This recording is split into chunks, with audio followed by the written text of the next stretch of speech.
So mga tropa, dito ako ngayon sa Terminal 1. Yung nangyari kahapon. Ayan. Yung nangyari kahapon. Ayan po sila. Busy na ngayon at nilagyan na ng yung harang na matibay na. Ang bilis, parang walang nangyari, di ba mga idol? Parang walang nangyari, oh. Parang normal na, oh. Kahapon lang nangyari yan. Oh.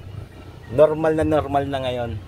So kawawa talaga yung bata, saka yung tatay na tagal niyang bago umuwi, bago niya makita malaki na. 2 taon lang iniwan niya. Tapos ngayon, 5 taon na yung bata. Nawala pa. Ang bait-bait ng bata. At condolence sa tatay niya, sa nanay niya. Ito. Condolence sa kanila, sa pamilya nila. At nakakadurog din ng puso dahil anak mo ikaw may anak ka din, kaya alam mo. Yan, kaya dito tayo ngayon.